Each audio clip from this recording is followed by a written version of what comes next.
Sindaco, grande felicità, ce l'avete fatta, ma soprattutto ce l'avete fatta con un grande distacco.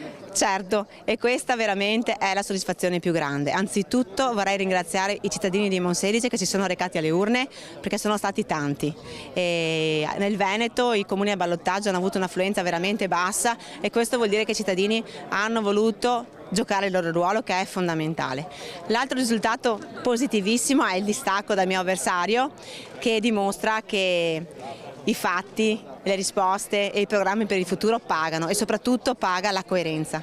Una scelta che non è facile, che costa fatica, però alla fine il lavoro e la coerenza pagano e questa ne è la prova, ne sono certa.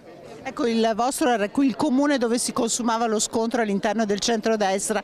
Come ha vissuto questo periodo anche di divisione in quella che era stata la coalizione che l'aveva sostenuta in passato?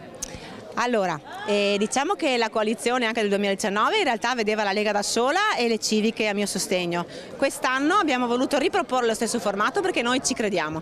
Crediamo proprio che siano le persone che fanno la differenza. No, niente, facciamo festa. Le persone che fanno la differenza, l'abbiamo dimostrato.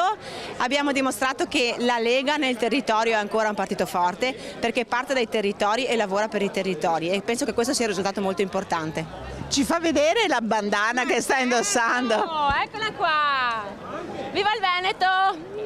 Il Veneto che punta all'autonomia, lei come sindaco adesso si impegnerà su questo? Assolutamente sì, finalmente l'autonomia è realtà e questa è una cosa importantissima. Penso che anche questo sia fondamentale per i comuni che in questo momento chiaramente non navigano nell'oro e l'autonomia sarà veramente un grande aiuto per i comuni, per i territori, per avere più risorse qui da investire per i nostri cittadini. Allora, lei riparte, non parte da zero, riparte da che cosa si riparte? La prima cosa che farò sarà riprendere i contatti con i proprietari del Cinema Storia per finalizzare l'acquisto e avere quindi il nostro teatro in città a Monselice.